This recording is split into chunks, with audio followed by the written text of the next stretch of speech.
Con el avance del ejército alemán hacia el este, comenzó una fase del conflicto que no se libró en trincheras ni campos de batalla. En pueblos ocupados, barrancos remotos y patios traseros, miles de personas fueron reunidas en silencio y ejecutadas sin juicio ni testigos.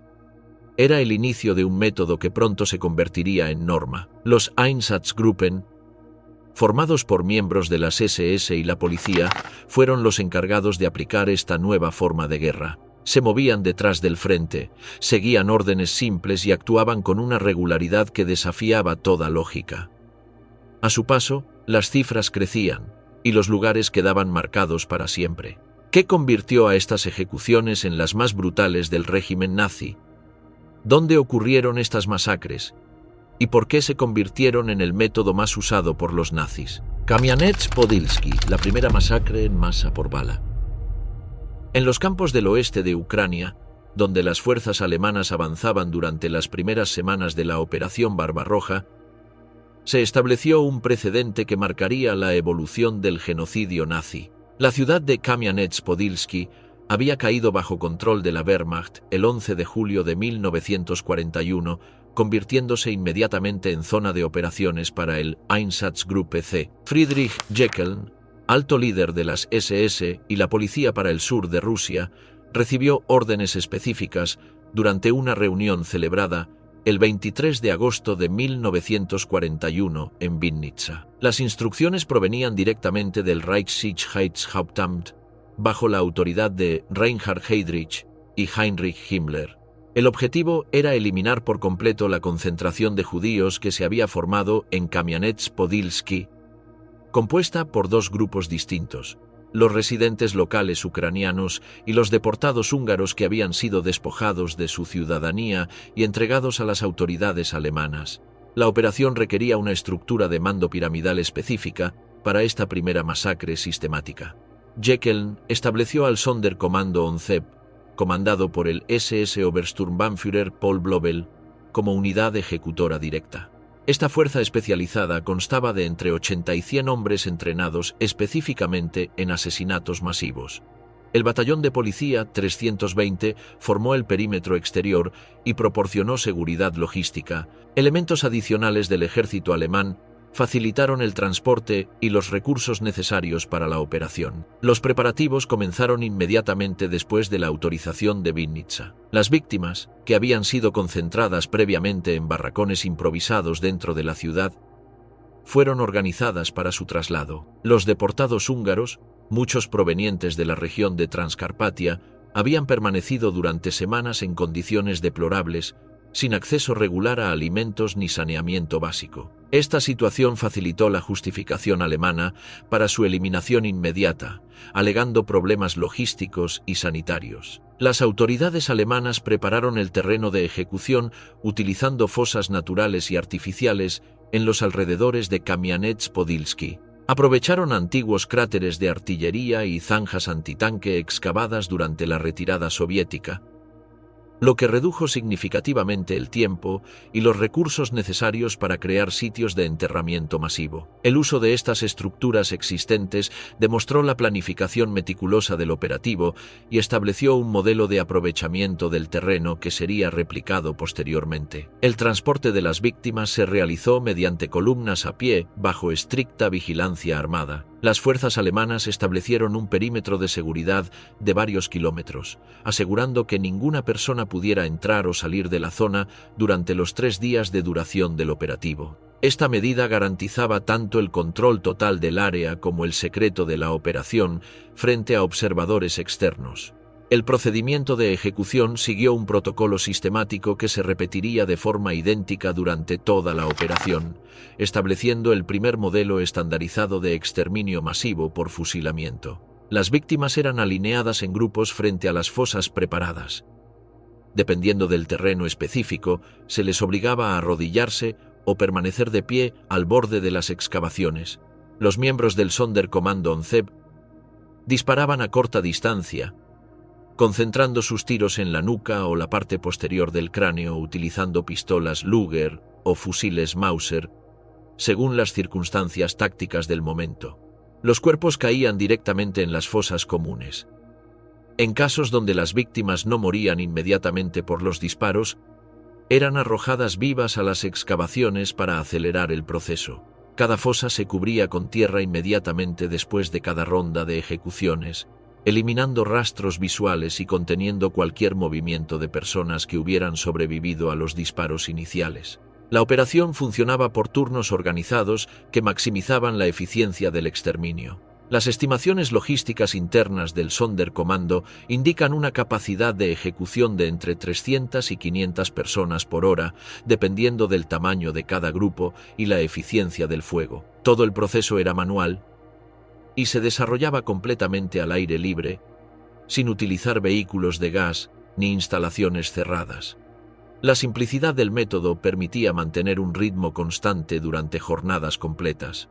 El personal alemán rotaba en turnos para evitar fatiga que pudiera reducir la eficiencia operativa. Se establecieron descansos programados para las unidades ejecutoras mientras otras continuaban el proceso, garantizando flujo continuo de eliminación. Los comandantes supervisaban personalmente para asegurar que se mantuvieran los estándares de velocidad y que no se produjera desperdicio de munición. Según el informe del Einsatzgruppe C, fechado el 11 de septiembre de 1941, el número total de personas ejecutadas en Kamianets-Podilsky alcanzó las 23.600. Esta cifra fue confirmada mediante documentos internos de las SS y reportes del Batallón de Policía 320, materiales que se conservan en los archivos del Bundesarchiv alemán y han sido utilizados como evidencia en múltiples investigaciones académicas y procesos judiciales posteriores. La distribución específica de víctimas fue documentada con precisión administrativa característica del aparato nazi. Aproximadamente 16.000 correspondían a judíos húngaros deportados, mientras que unos 7.600 eran judíos locales ucranianos. Esta diferenciación demostró la naturaleza internacional de la operación, combinando deportaciones desde países aliados con eliminación de poblaciones locales en una sola operación coordinada. Las investigaciones posteriores del Comité Estatal Extraordinario Soviético, realizadas entre 1944 y 1945, confirmaron estas cifras mediante exhumaciones parciales, análisis forenses y mediciones topográficas de los sitios de ejecución. Los investigadores soviéticos documentaron la disposición de los cuerpos, la evidencia balística y las condiciones de enterramiento, proporcionando validación independiente de los registros alemanes. Los documentos que sustentan esta masacre incluyen el informe oficial del Einsatzgruppe C, conservado en los archivos federales alemanes bajo la referencia Barch R58/214, los partes operativos del Sonderkommando ONCEP, con listados detallados de municiones gastadas y reportes de bajas,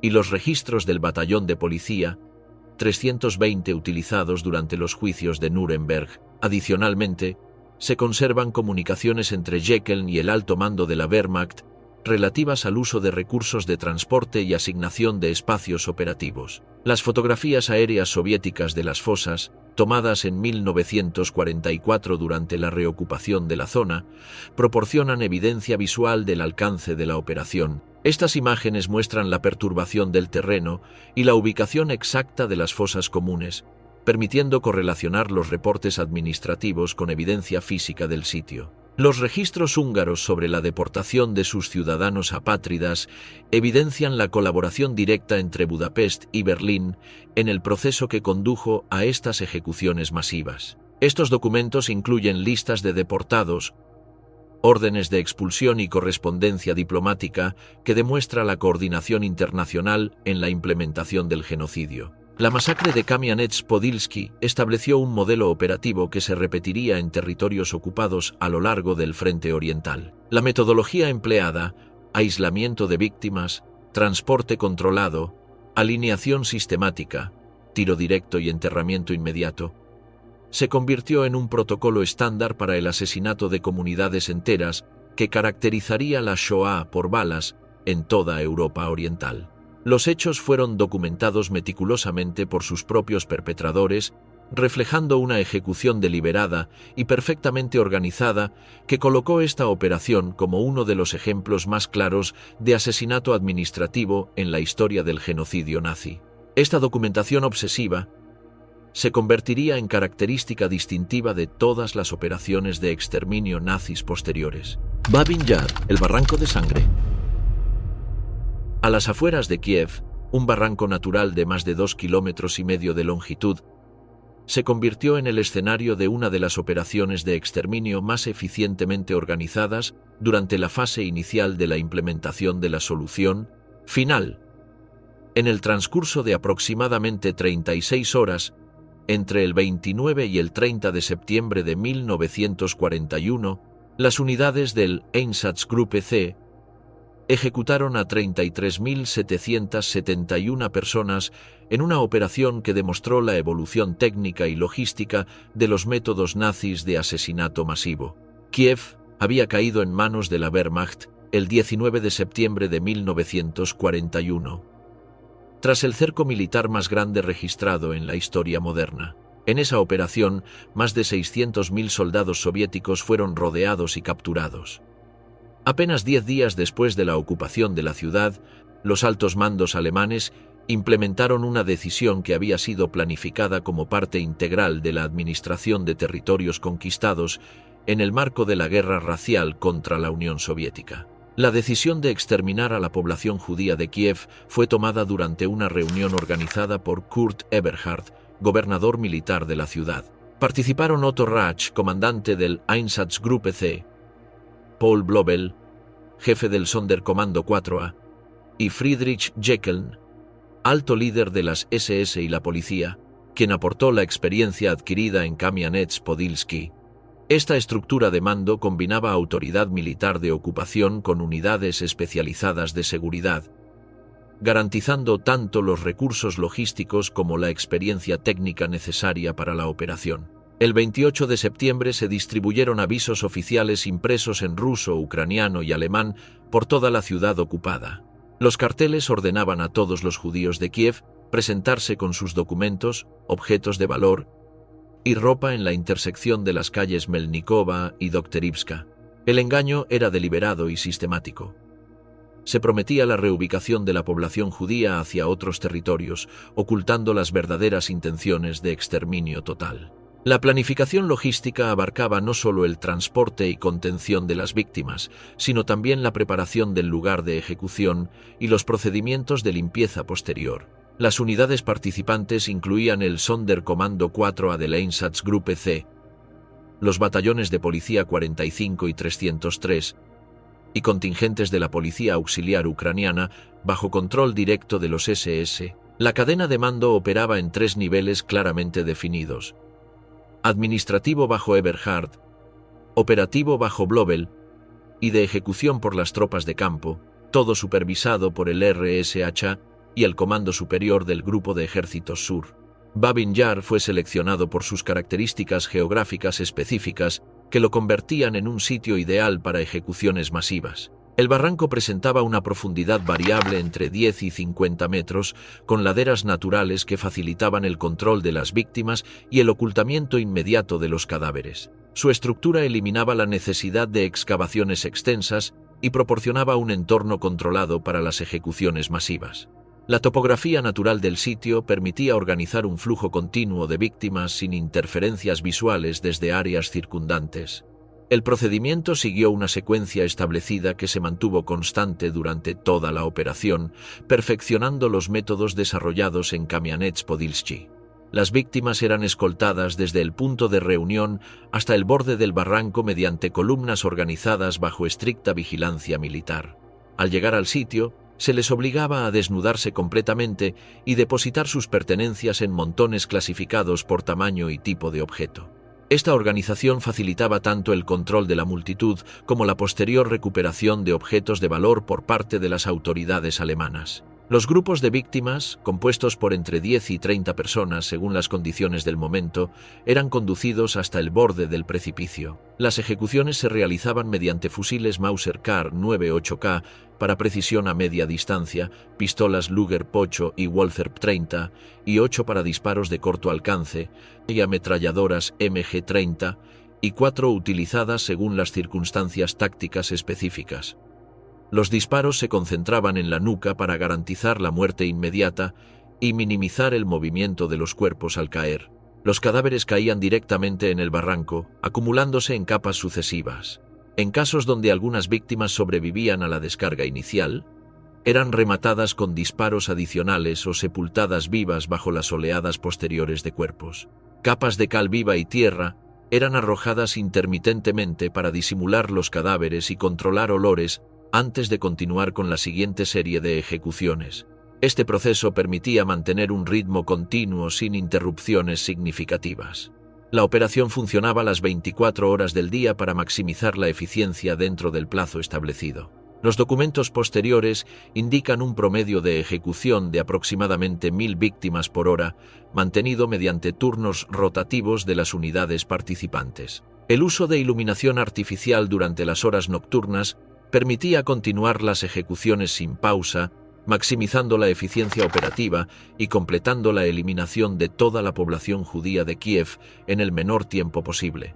El personal participante se estimó entre 300 y 500 individuos, incluyendo entre 70 y 90 miembros del Sonderkommando 4A, entre 150 y 200 policías alemanes de los batallones 45 y 303, y más de 100 auxiliares ucranianos utilizados para tareas de contención y transporte.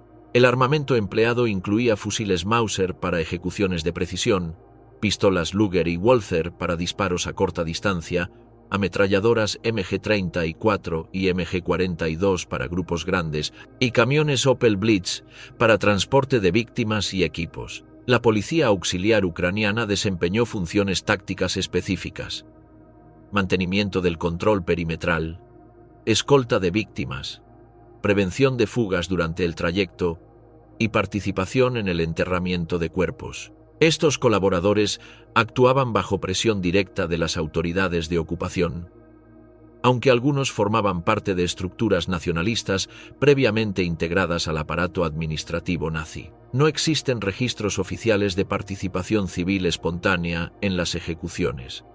Todo el operativo fue controlado exclusivamente por mandos alemanes. La coordinación logística requería suministro continuo de munición, combustible para vehículos, herramientas para excavación y materiales para cubrir las fosas. Los servicios de intendencia alemanes organizaron depósitos temporales cerca del sitio para evitar interrupciones en el proceso de exterminio. Se establecieron también puestos de primeros auxilios para el personal ejecutor en caso de accidentes con armas de fuego. Según el informe operativo fechado el 2 de octubre de 1941, firmado por Paul Blobel y transmitido al RSHA, se estableció la cifra precisa de 33.771 víctimas ejecutadas. Esta cifra ha sido validada mediante documentos internos alemanes y fue oficialmente aceptada en los juicios de Nuremberg. El informe fue recuperado en 1945 de los archivos de la RSHA en Berlín y utilizado como evidencia principal en el proceso contra los comandantes de los Einsatzgruppen,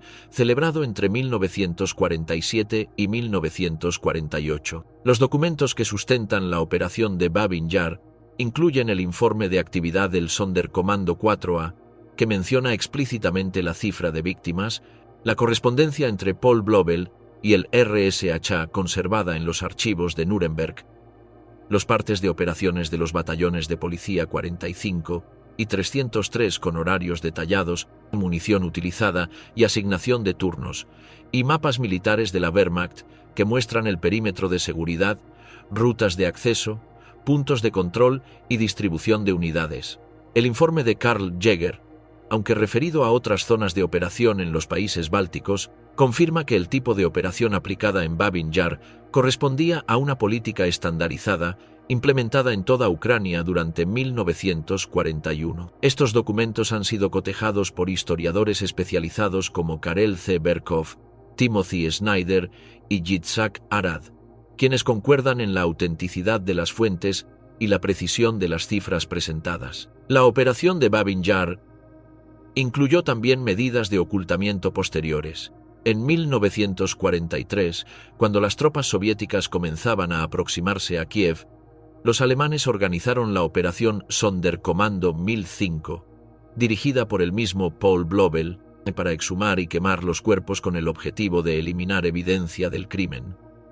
Sin embargo, la magnitud de la operación original hizo imposible borrar completamente las huellas del genocidio. La masacre de Babin Yar representó la culminación técnica de los métodos de ejecución masiva desarrollados por las unidades especiales alemanas durante los primeros meses de la invasión soviética. La combinación de engaño sistemático, aprovechamiento de características geográficas naturales, coordinación entre múltiples unidades y documentación meticulosa estableció un modelo que sería replicado en operaciones posteriores a lo largo del frente oriental. La operación demostró la capacidad del aparato nazi para ejecutar genocidios a escala masiva utilizando métodos directos y recursos relativamente limitados, prefigurando los métodos industriales que se implementarían posteriormente en los campos de exterminio. Mauthausen, el muro de los paracaidistas. En las colinas de Austria, cerca de Linz, el campo de concentración de Mauthausen desarrolló métodos específicos de ejecución que combinaban el trabajo forzado con el asesinato sistemático. La cantera de granito Wiener Graben se convirtió en un instrumento de exterminio mediante un procedimiento conocido por los guardias SS como el muro de los paracaidistas, un escarpe de entre 30 y 40 metros de altura que fue utilizado sistemáticamente para ejecuciones disfrazadas como accidentes laborales o suicidios. El campo de Mauthausen operó como centro de exterminio mediante trabajos forzados desde su establecimiento en 1938, diferenciándose de otros campos por su clasificación inicial como instalación de grado 3, destinada a los enemigos políticos incorregibles del Reich. La cantera formaba parte integral del sistema de muerte por agotamiento físico, pero su estructura escalonada en múltiples niveles proporcionó a los SS un método adicional de eliminación selectiva que complementaba los procedimientos regulares del campo. Las víctimas del muro de los paracaidistas eran conducidas hasta la cima del escarpe y forzadas a saltar bajo amenaza directa de armas de fuego o mediante empujones deliberados ejecutados por los guardias. Este método se distinguía de otros sistemas de ejecución empleados en campos de concentración por su aparente espontaneidad y la posibilidad de registrar las muertes como accidentes laborales en lugar de ejecuciones formales. El procedimiento era ordenado directamente por oficiales SS que seleccionaban a los prisioneros según criterios específicos. Castigos disciplinarios por infracciones reales o imaginarias, represalias por actividades de resistencia detectadas o sospechadas, o simplemente como instrumento de terror psicológico para mantener el control sobre la población general del campo. Las ejecuciones se realizaban frecuentemente fuera del alcance visual de la mayoría de los prisioneros, aunque algunos episodios se ejecutaron deliberadamente a la vista del resto del campo como forma de escarmiento ejemplar. Las víctimas que caían desde el muro impactaban contra las rocas de granito en la base de la cantera, muriendo generalmente por el trauma del impacto o por lesiones múltiples que causaban la muerte en minutos. En casos donde el prisionero sobrevivía a la caída inicial, los guardias SS lo remataban con disparos de pistola o lo dejaban morir por las heridas sufridas sin proporcionar asistencia médica. Este método permitía a los oficiales registrar las muertes como accidentes laborales, evitando reportes formales de ejecuciones que podrían atraer atención administrativa indeseada.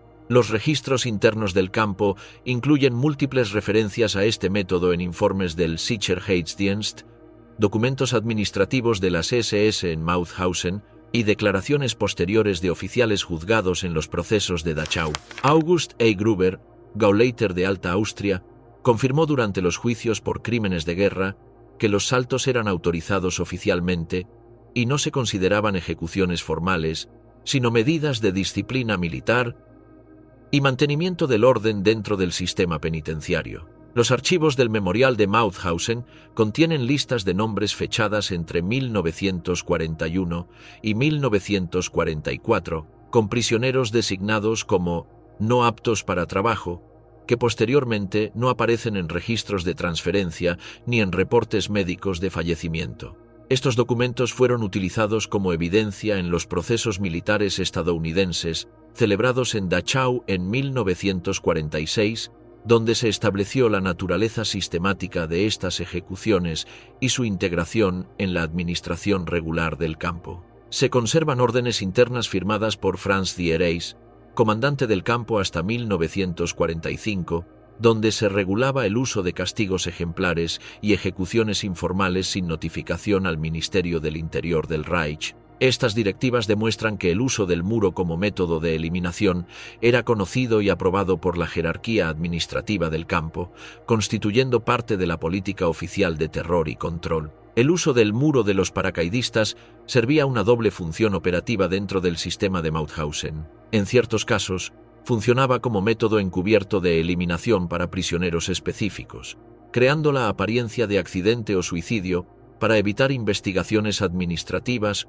o atención externa. En otras ocasiones, las ejecuciones eran deliberadamente públicas y visibles para el resto de los prisioneros, sirviendo como herramienta de disuasión y control psicológico. Las ejecuciones encubiertas se organizaban fuera del horario general de trabajo de la cantera. Solo asistían guardias seleccionados específicamente por los oficiales y no se registraban oficialmente como ejecuciones en los libros administrativos del campo. Este método se aplicaba frecuentemente a miembros de la resistencia, oficiales soviéticos, sacerdotes católicos y testigos de Jehová que se negaban a colaborar con la administración del campo o renunciar a sus convicciones religiosas. Las ejecuciones públicas se llevaban a cabo frente a grupos de prisioneros forzados a presenciar el acto como parte de su rutina laboral. Los SS organizaban formaciones obligatorias con discursos previos sobre la disciplina y las consecuencias de la desobediencia. Estas demostraciones se utilizaban como medida preventiva para evitar sabotajes, intentos de fuga o actos de resistencia organizada dentro del campo. Franz Seereis, capturado por las fuerzas estadounidenses en mayo de 1945, declaró bajo custodia militar que el método del muro fue ideado como forma rápida de eliminar elementos irrecuperables o subversivos dentro del sistema penitenciario. En su confesión firmada ante los aliados, reconoció que la práctica fue habitual durante años y que era conocida por todo el personal del campo, desde guardias hasta oficiales administrativos. Seereis indicó que él mismo autorizó múltiples ejecuciones mediante este método bajo órdenes verbales transmitidas a los oficiales para evitar rastros escritos que pudieran comprometer a la administración del campo en caso de investigaciones externas. Esta política de órdenes no documentadas era característica del sistema de campos de concentración nazis, permitiendo mantener negación plausible ante autoridades superiores. Tras su testimonio, Seereis falleció por heridas de bala sufridas durante su captura, pero sus declaraciones fueron corroboradas por otros mandos SS, incluyendo a Karl Schulz y Hans Heinrich Grünberg, durante los procedimientos judiciales posteriores. Sus afirmaciones fueron contrastadas con documentos recuperados del archivo del campo y notas personales encontradas en su despacho tras la liberación del campo por fuerzas estadounidenses. Los tribunales austríacos posteriores a 1945 establecieron cifras específicas mediante exhumaciones parciales en la cantera Wiener Graben, declaraciones de personal del campo sobreviviente y registros del crematorio que evidenciaban aumentos de incineraciones tras episodios de ejecuciones masivas. Un informe de 1946 del Ministerio del Interior austríaco estimó entre 350 y 400 ejecuciones documentadas o deducibles por caída en la cantera, sin incluir casos encubiertos sin evidencia directa.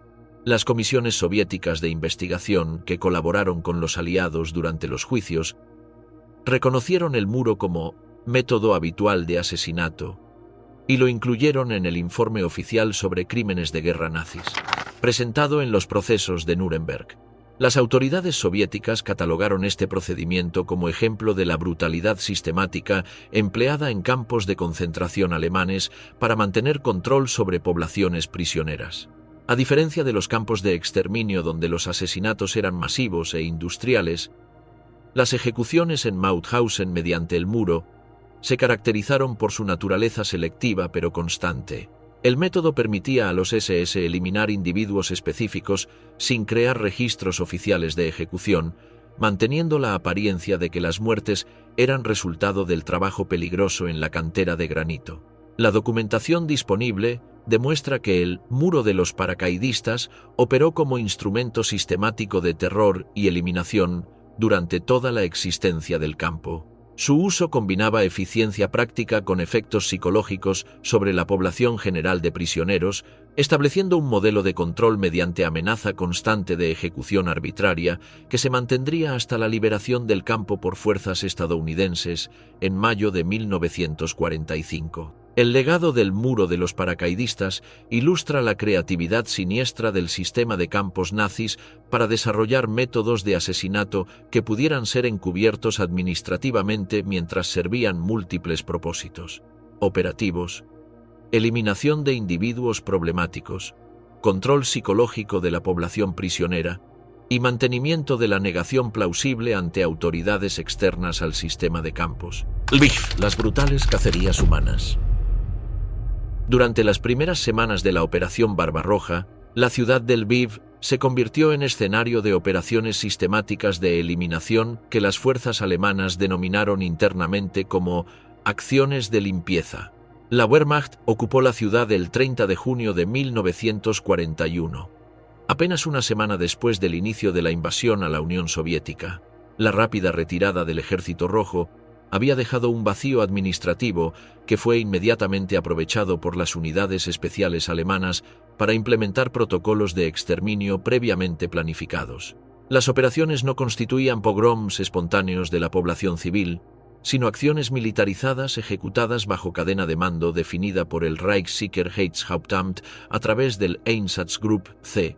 Las instrucciones operativas especificaban la eliminación de todo elemento potencialmente peligroso en la retaguardia del frente, categoría que incluía funcionarios soviéticos, judíos varones en edad militar, intelectuales y miembros del Partido Comunista. Los comandos que participaron directamente en estas operaciones incluían el Sonderkommando 4, dependiente de la Einsatzgruppe C, el Batallón de Policía 304 de la Ordnungspolizei, unidades del Sicherheitsdienst y personal administrativo de las SS, y elementos de apoyo de la Policía Auxiliar Ucraniana bajo supervisión táctica alemana. Esta estructura combinaba unidades especializadas en asesinatos con fuerzas policiales regulares y colaboradores locales que conocían la geografía urbana y la población objetivo. Las operaciones seguían una secuencia estandarizada que se repetía diariamente durante el período de pacificación de la ciudad. El proceso comenzaba con la identificación y reunión de objetivos mediante listas de sospechosos distribuidas entre las unidades del Sicherheitsdienst. Estas listas incluían principalmente funcionarios soviéticos, judíos varones en edad militar, intelectuales y miembros del Partido Comunista, todos preidentificados antes de la ocupación de la ciudad. Los puntos de reunión se establecían cerca de escuelas abandonadas, cuarteles militares soviéticos y estaciones ferroviarias que proporcionaban espacios amplios para organizar grupos grandes de detenidos. Las víctimas eran convocadas mediante engaños como registro de documentos o reubicación laboral, aprovechando la confusión administrativa posterior a la ocupación y el colapso de las estructuras gubernamentales soviéticas. Una vez reunidas, las víctimas eran agrupadas por decenas bajo escolta armada del Sonderkommando 4. El batallón de policía 304 se encargaba de patrullar las calles circundantes y mantener cordones de seguridad para evitar fugas durante el proceso de captura y organización. La Policía Auxiliar Ucraniana proporcionaba apoyo logístico y conocimiento local para identificar objetivos específicos que pudieran haber evadido la detección inicial. El transporte a los lugares de ejecución se realizaba exclusivamente a pie mediante marchas forzadas que constituían en sí mismas parte del proceso de terror psicológico. Cada columna incluía entre 20 y 100 personas según la capacidad operativa del momento y la disponibilidad de personal de escolta. Las marchas duraban entre 15 minutos y 2 horas, dependiendo de la distancia hasta los sitios de ejecución. Patios traseros de instalaciones militares, barracas abandonadas y zonas boscosas en las afueras del Lviv, particularmente el bosque de Vinnytsia. Los lugares de ejecución habían sido preparados previamente mediante la excavación de zanjas colectivas que aprovechaban la topografía natural del terreno. Al llegar al sitio, se aplicaba un protocolo específico desarrollado para maximizar la eficiencia. Las víctimas eran obligadas a desnudarse parcialmente y formar filas frente a las excavaciones. Se les hacía caminar hasta el borde de cada zanja, que medía entre 5 y 15 metros de longitud, según el número de víctimas previsto para cada operación. Las ejecuciones se realizaban mediante disparos a la nuca con pistolas Walther P-38 para precisión en casos individuales o desde posiciones traseras utilizando fusiles Kar 9.8K para grupos organizados en fila. En casos de grupos grandes que requerían procesamiento rápido, se empleaban ametralladoras MG-30 y 4 para acelerar el proceso y mantener los horarios operativos. El enterramiento era inmediato, se asignaban turnos específicos para cubrir cada ronda de ejecutados con tierra o cal viva antes de proceder con el siguiente grupo. Las ejecuciones se organizaban en intervalos de 30 a 60 minutos según el tamaño de cada grupo y las condiciones del terreno en cada sitio específico. Un equipo estándar de 10 ejecutores podía eliminar hasta 150 personas en una jornada de 10 horas. Según datos operativos recuperados de la Einsatzgruppe C, este ritmo se mantenía mediante turnos rotativos que permitían operaciones continuas durante todo el período de limpieza de la ciudad. El personal alemán establecía descansos programados para evitar fatiga que pudiera afectar la precisión de los disparos o la eficiencia general del proceso. Se rotaban las funciones entre disparo, vigilancia perimetral y tareas de enterramiento para mantener la moral de las tropas y evitar el agotamiento psicológico que podría reducir la efectividad operativa. Los informes del Sicherheitsdienst y de la Wehrmacht indican que entre el 30 de junio y el 15 de julio de 1941 fueron ejecutadas entre 6.000 y 8.000 personas en Lviv y sus alrededores inmediatos. La distribución por categorías incluía aproximadamente 4.000 judíos varones, más de 1.000 exfuncionarios soviéticos y cerca de 500 sacerdotes, profesores y figuras públicas identificadas como potenciales líderes de resistencia futura. El armamento empleado refleja la naturaleza sistemática de las operaciones y la planificación previa de los métodos de ejecución. Los fusiles Kar 9.8K fueron utilizados por tiradores organizados en escuadras para ejecuciones de grupos medianos que requerían precisión y eficiencia. Las pistolas Walther P-38 y Luger Pocho se reservaban para ejecuciones de corto alcance y casos individuales que requerían discreción. Las ametralladoras MG-30 y 4 se emplearon en el bosque de Viniki para acelerar el proceso cuando se acumulaban grupos grandes de víctimas esperando ejecución. El tiempo promedio de ejecución para un grupo de 50 víctimas era de entre 20 y 30 minutos, incluyendo la formación, los disparos y la sepultura inmediata. La eficiencia se mantenía durante jornadas completas, lo que permitía una capacidad diaria de eliminación superior a las 1.000 personas si el operativo funcionaba sin interrupciones significativas debidas a problemas logísticos o de personal. La coordinación logística requería suministro continuo de munición, herramientas de excavación y transporte para el personal ejecutor entre diferentes sitios de la ciudad. Los servicios de intendencia alemanes establecieron depósitos temporales de suministros en puntos estratégicos para evitar demoras que pudieran interrumpir las operaciones programadas. Los documentos militares y policiales que sustentan estas operaciones incluyen el informe del Einsatzgruppe C correspondiente al Sonderkommando 4, conservado en los archivos centrales alemanes, los informes operativos del Batallón de Policía 304 conservados en los archivos federales alemanes, el diario de operaciones del Grupo de Ejércitos Sur que registra las acciones de limpieza en la retaguardia del Lviv, y comunicaciones internas del Sicherheitsdienst, donde se detallan órdenes de arresto y eliminación de elementos bolcheviques. Estos documentos fueron utilizados como evidencia en los juicios de Nuremberg celebrados entre 1947 y 1948 y en el proceso específico contra los comandantes de los Einsatzgruppen en 1951. La documentación coincide en demostrar que las operaciones del Lviv fueron planificadas y ejecutadas como acciones de seguridad militar, no como actos espontáneos o iniciativas de la población civil local. Las fotografías militares alemanas del período muestran la organización sistemática de las operaciones, incluyendo la formación de columnas de víctimas, la disposición del personal ejecutor y la preparación de los sitios de ejecución. Estas imágenes, tomadas con fines administrativos y de entrenamiento, proporcionan evidencia visual de la naturaleza organizada de las operaciones Los reportes de campo incluyen también información sobre la distribución de responsabilidades entre las diferentes unidades participantes, demostrando el nivel de coordinación requerido para ejecutar operaciones de esta magnitud en un entorno urbano complejo. La colaboración entre unidades regulares de la Wehrmacht, fuerzas especiales de las SS y colaboradores locales ilustra la naturaleza sistemática del genocidio nazi en territorios ocupados. La estructura de estas operaciones estableció un modelo que sería replicado en otras ciudades ocupadas durante el avance alemán hacia el este. La combinación de identificación previa de objetivos, uso de engaños para facilitar la captura, transporte controlado y ejecución inmediata demostró la evolución de los métodos nazis desde arrestos individuales hacia operaciones de exterminio masivo que caracterizarían la ocupación de territorios soviéticos. El legado de las cacerías humanas del BIB radica en su demostración de cómo las fuerzas de ocupación podían transformar rápidamente una ciudad en un campo de exterminio temporal, utilizando la infraestructura urbana existente y colaboración local forzada para implementar genocidio a escala municipal. Estos métodos prefiguraron las operaciones de mayor escala que se desarrollarían posteriormente en toda Europa Oriental. Palmyry, las ejecuciones secretas de la inteligencia polaca.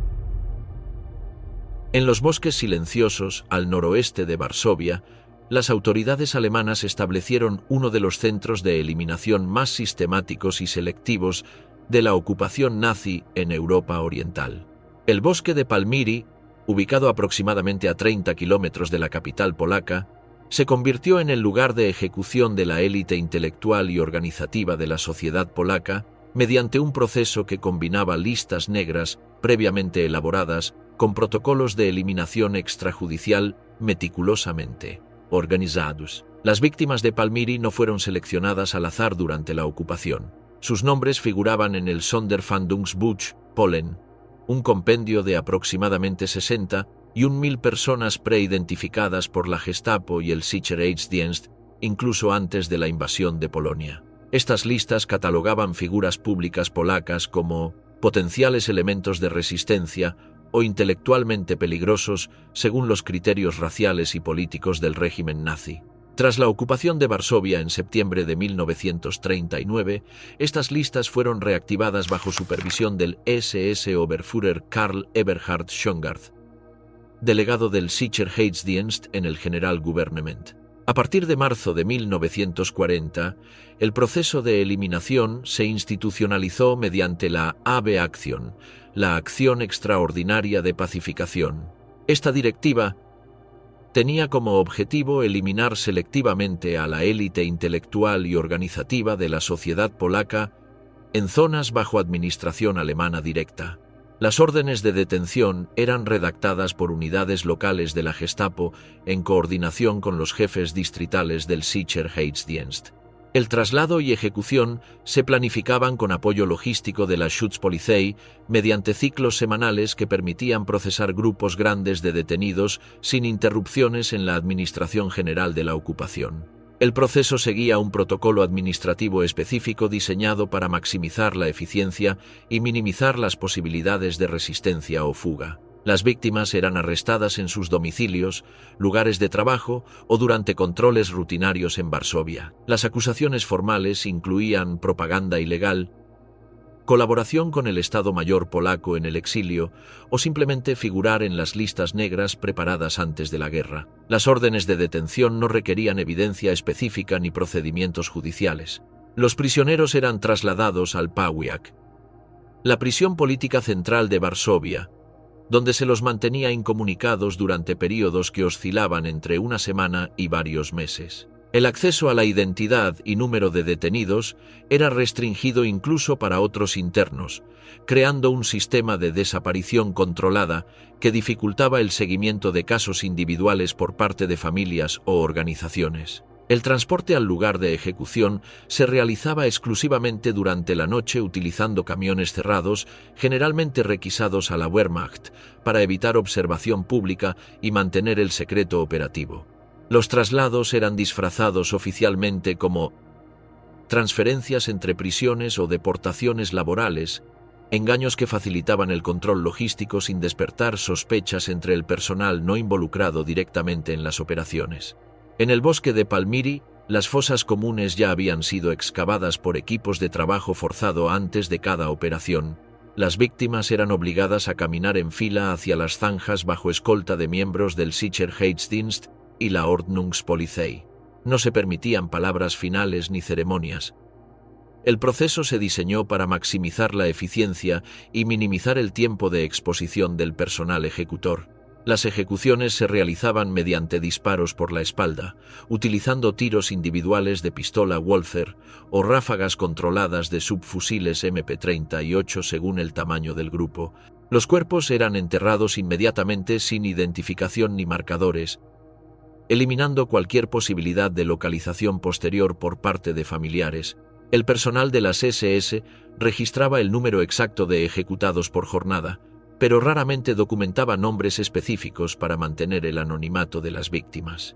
El análisis consolidado de registros alemanes, polacos y soviéticos posteriores a la guerra establece que al menos 1.700 personas fueron ejecutadas en Palmyri entre diciembre de 1939 y julio de 1941. El ritmo operativo puede dividirse en 3 fases distintas según la intensidad y objetivos específicos de cada periodo. Entre diciembre de 1939 y marzo de 1940, las ejecuciones fueron esporádicas, procesando grupos de entre 10 y 20 prisioneros según la disponibilidad de objetivos inmediatos y la capacidad logística del momento. Esta fase inicial servía principalmente para eliminar figuras públicas que habían sido identificadas como amenazas inmediatas al establecimiento de la administración alemana. El período de abril a junio de 1940 coincidió con la implementación intensiva de la AB-Aktion, constituyendo el pico operativo de las ejecuciones en Palmyri. Durante esta fase, se ejecutaban hasta 200 personas por semana en grupos de entre 40 y 70 víctimas, procesando sistemáticamente las listas negras preparadas antes de la guerra. Esta intensificación respondía a directrices específicas de Heinrich Himmler para acelerar la eliminación de la intelectualidad polaca. Desde julio de 1940 hasta julio de 1941, las operaciones continuaron como eliminación residual de objetivos específicos, ejecutando entre 10 y 30 individuos por operación según aparecían nuevos casos o se completaban investigaciones pendientes. Esta fase final se concentraba en figuras que habían logrado evitar la detención inicial o que habían sido identificadas posteriormente mediante investigaciones de la Gestapo. Uno de los días más documentados fue el 20 de junio de 1940, cuando fueron ejecutadas 358 personas en una sola jornada, incluyendo senadores, diputados, profesores universitarios y oficiales del ejército polaco. Esta cifra fue confirmada por documentos hallados en los archivos del Sicherheitsdienst de Varsovia, donde la jornada fue registrada oficialmente como cerrada con éxito según los objetivos establecidos. Los documentos principales que sustentan las ejecuciones de Palmyri incluyen la orden del generalgouverneur Hans Frank de abril de 1940, autorizando la implementación de la AB-Aktion como medida de seguridad preventiva, los registros de entrada y salida de prisioneros del Pauiak, donde se observa el vaciamiento programado en fechas coincidentes con las ejecuciones, informes internos del Sicherheitsdienst recuperados tras la guerra, conteniendo recuentos parciales y órdenes de eliminación firmadas por oficiales SS de distrito. El informe soviético de exhumación, realizado entre 1945 y 1946, documentó el hallazgo de al menos 24 fosas comunes en el área de Palmyri, con registros de 1.720 cuerpos, muchos con las manos atadas y evidencia de disparos en la nuca. Este informe forense proporcionó validación física de las cifras administrativas alemanas y confirmó los métodos de ejecución empleados. Las ejecuciones de Palmyri fueron reconocidas como crímenes de guerra por los tribunales polacos de Varsovia y por la Comisión Estatal Soviética para la Investigación de Crímenes Fascistas. Las evidencias documentales y forenses fueron utilizadas en los procesos de Cracovia y en los juicios de Nuremberg, estableciendo precedentes legales para la clasificación de eliminación de élites intelectuales como crimen contra la humanidad. A diferencia de los campos de concentración, donde los asesinatos resultaban frecuentemente de trabajos forzados, hambre o ejecuciones dentro del sistema penitenciario establecido, Palmyra funcionó exclusivamente como centro de eliminación extrajudicial secreta. Las víctimas eran élites intelectuales preseleccionadas según criterios políticos específicos, no prisioneros clasificados según categorías criminales o raciales generales. El lugar operaba en bosques apartados, sin estructuras permanentes, mientras los campos funcionaban como complejos cercados con infraestructura administrativa. Los métodos empleados se limitaban a fusilamiento en zanjas preparadas, evitando la variedad de técnicas utilizadas en instalaciones penitenciarias. El nivel de encubrimiento era máximo, sin marcas identificatorias ni registros médicos, contrastando con la documentación parcial mantenida en campos de concentración. La participación del personal se limitaba al Sicherheitsdienst, Gestapo y Ordnungspolizei, unidades especializadas en operaciones secretas, mientras los campos empleaban Totenkopfverbände y administración penitenciaria regular. Esta diferenciación demuestra que Palmyra constituyó una operación especializada, no un subproducto del sistema carcelario general, sino un mecanismo independiente de eliminación con objetivos administrativos específicos dentro de la política de germanización de territorios ocupados. El legado de Palmyra ilustra la capacidad del régimen nazi para combinar planificación previa, precisión administrativa y brutalidad sistemática en operaciones diseñadas para decapitar intelectualmente a las sociedades ocupadas. La eliminación de élites educativas y organizativas constituía una estrategia fundamental para prevenir la formación de estructuras de resistencia eficaces. Lee dice, la ejecución del pueblo entero como castigo. En las colinas de Bohemia, a 20 kilómetros de Praga, se desarrolló una de las represalias más sistemáticamente documentadas del régimen nazi: la eliminación completa de una comunidad como castigo colectivo por un acto de resistencia. El pueblo de Lidice fue seleccionado para demostrar las consecuencias de cualquier oposición al control alemán en territorios ocupados, estableciendo un precedente de terror que resonaría en todo el protectorado de Bohemia y Moravia. El 27 de mayo de 1942, Reinhard Heydrich, jefe de la Oficina Central de Seguridad del Reich y protector adjunto del protectorado, fue atacado en Praga por miembros del movimiento de resistencia checoslovaco, entrenados por el Ejecutivo de Operaciones Especiales británico. El atentado formaba parte de la Operación Anthropoid, diseñada para eliminar uno de los arquitectos principales del genocidio nazi y desestabilizar la administración alemana en Checoslovaquia. Heydrich falleció el 4 de junio de 1942 por sepsis causada por fragmentos metálicos y textiles introducidos en su organismo durante la explosión. Su muerte desató una ola de represalias planificadas desde Berlín bajo supervisión directa de Heinrich Himmler y el Estado Mayor de las SS. El objetivo era demostrar el control absoluto del Tercer Reich sobre los territorios ocupados y erradicar cualquier apoyo local futuro a la resistencia mediante un ejemplo de brutalidad extrema. Lidice fue seleccionado como objetivo no por pruebas directas de participación en el atentado contra Heydrich, sino como escarmiento simbólico calculado para impactar a toda la población checa. El pretexto oficial fue una carta interceptada que vinculaba falsamente a residentes del pueblo con los autores del atentado, documento que las investigaciones posteriores demostraron había sido fabricado por la Gestapo para justificar la operación. La operación fue ordenada por Karl Hermann Frank, secretario de Estado del Protectorado y SS Obergruppenführer, y Kurt Dahlweg, sucesor interino de Heydrich como protector. La ejecución fue realizada por unidades combinadas de la Gestapo, el Sicherheitsdienst y personal de la Ordnungspolizei bajo coordinación directa de las SS. El plan fue aprobado sin investigación judicial ni procedimientos administrativos, constituyendo una orden de exterminio directo. Frank declaró oficialmente que la operación tenía como objetivo aniquilar a todos los hombres, dispersar a las mujeres y liquidar o germanizar a los niños, en cumplimiento de directrices transmitidas desde Berlín por Himmler. Esta formulación demostró que la destrucción de Lidice era parte de políticas más amplias de eliminación demográfica y reestructuración racial de territorios ocupados.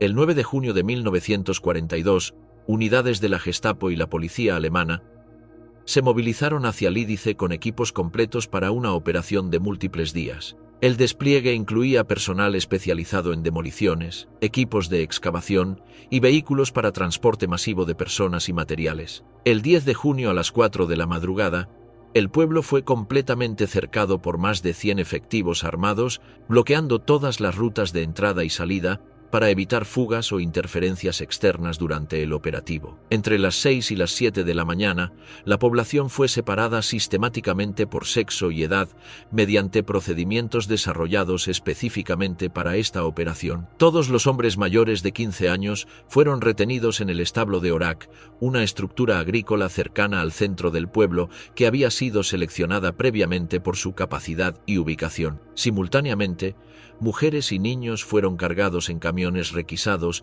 y trasladados hacia Kladno para interrogatorio, clasificación y deportación posterior. La ejecución de los hombres comenzó a las 9 de la mañana y continuó hasta las 5 de la tarde en una operación que combinaba eficiencia administrativa con brutalidad sistemática. Los 173 hombres fueron fusilados en grupos de 5 frente a una pared del establo que había sido reforzada con colchones para evitar rebotes de balas y facilitar la limpieza posterior. El procedimiento seguía una secuencia invariable que se mantuvo durante toda la jornada. Cada grupo de 5 víctimas era alineado a 2 metros de la pared de ejecución bajo supervisión directa de oficiales SS. Se disparaba a corta distancia utilizando fusiles Mauser Kar 98K para garantizar la muerte inmediata y minimizar el sufrimiento prolongado. En casos donde alguna víctima sobrevivía el primer disparo, era rematada inmediatamente con pistola Walper 38. Cada serie duraba aproximadamente 5 minutos, incluyendo el cambio de escuadra de tiro y la remoción de cuerpos. Los cadáveres eran arrojados inmediatamente en una fosa común excavada previamente cerca del lugar de ejecución. Al término del operativo, todos los cuerpos fueron rociados con cal viva y enterrados sin identificación individual ni marcadores que permitieran localización posterior. El ritmo de ejecución se mantuvo constante durante 8 horas consecutivas, completando la eliminación de todos los hombres del pueblo antes del atardecer. Las 203 mujeres fueron enviadas directamente al campo de concentración de Ravensbrück, donde la mayoría fue utilizada como mano de obra forzada en fábricas textiles y de municiones. Las condiciones del campo y el trabajo extenuante causaron la muerte de una proporción significativa de estas mujeres durante los años posteriores de la guerra. Los 105 niños fueron inicialmente alojados en instalaciones de Kladno bajo custodia de la Gestapo para evaluación racial y clasificación según criterios establecidos por la Oficina para la Raza y el Asentamiento. Posteriormente, 82 fueron deportados a campos de exterminio, especialmente Chelmno, donde fueron asesinados mediante gases de escape en camiones sellados o murieron por hambre y enfermedades en condiciones deliberadamente letales. 17 niños, considerados racialmente aptos según los criterios del Russia, fueron germanizados, enviados a familias alemanas seleccionadas para ser reeducados bajo identidades completamente nuevas. Estos niños perdieron todo contacto con su origen checo y fueron criados como alemanes étnicos. 6 niños adicionales murieron durante el proceso de clasificación y traslado, debido a las condiciones brutales del transporte y confinamiento. Estos traslados fueron ejecutados bajo supervisión directa de la Russia y registrados meticulosamente en archivos del Protectorado de Bohemia y Moravia. Los documentos incluían fotografías, mediciones antropométricas y evaluaciones raciales de cada niño, demostrando la naturaleza sistemática y burocrática del proceso de germanización forzada. Los documentos principales que respaldan esta operación incluyen el telegrama firmado por Karl Hermann Frank el 9 de junio de 1942, ordenando la desaparición inmediata del pueblo de Lídice, el informe del Sicherheitsdienst de Praga, confirmando el fusilamiento de 173 hombres y la deportación de mujeres y niños, listados de ingreso a Ravensbrück, donde constan 203 mujeres con fecha de entrada del 12 de junio. Los registros de la Russia contienen notas detalladas sobre los niños seleccionados para germanización y sus nuevos destinos en familias alemanas. Los reportes de campo de la Gestapo incluyen órdenes específicas para destruir todas las casas y nivelar completamente el terreno. Las fotografías aéreas de reconocimiento de la Luftwaffe muestran el pueblo antes y después de su demolición, proporcionando evidencia visual del alcance de la destrucción. La destrucción física del pueblo comenzó inmediatamente después de las ejecuciones como parte integral de la operación. Todas las casas fueron dinamitadas entre el 11 y el 12 de junio utilizando explosivos militares que garantizaban la demolición completa de las estructuras. El cementerio fue profanado sistemáticamente y los cuerpos exhumados para eliminar cualquier vestigio de la historia del lugar. La iglesia del pueblo fue volada junto con su campanario, eliminando el punto de referencia más visible de la comunidad. No se permitió que permaneciera ninguna estructura en pie. El terreno fue posteriormente arado y sembrado de cebada para eliminar rastros físicos de la antigua localización del pueblo y crear la ilusión de que nunca había existido una comunidad en ese lugar. El objetivo explícito era eliminar todo vestigio físico y demográfico de la localidad, estableciendo un precedente de que comunidades enteras podían ser borradas de la existencia como consecuencia de actos de resistencia. Esta política de represalia colectiva se diseñó para desalentar cualquier apoyo futuro a movimientos de resistencia en territorios ocupados. Todos estos documentos fueron presentados como evidencia en los juicios de Nuremberg y en el Tribunal Nacional Checoslovaco de 1946, estableciendo Lidice como ejemplo paradigmático de crimen contra la humanidad mediante represalia colectiva. La operación demostró la capacidad del régimen nazi para implementar genocidios a escala comunitaria con eficiencia administrativa y brutalidad sistemática. La destrucción de Lidice constituyó un modelo operativo que combinaba eliminación física inmediata con borrado histórico completo, técnica que sería considerada posteriormente por tribunales internacionales como forma específica de genocidio cultural. La meticulosa documentación alemana de todo el proceso proporcionó evidencia irrefutable de la naturaleza premeditada y sistemática de estos crímenes contra poblaciones civiles. El caso de Lidice ilustra también la evolución de las políticas nazis desde el asesinato selectivo hacia la eliminación total de comunidades como instrumento de terror político. La operación demostró que el régimen estaba dispuesto a sacrificar poblaciones enteras para mantener el control sobre territorios ocupados y desalentar cualquier forma de resistencia organizada.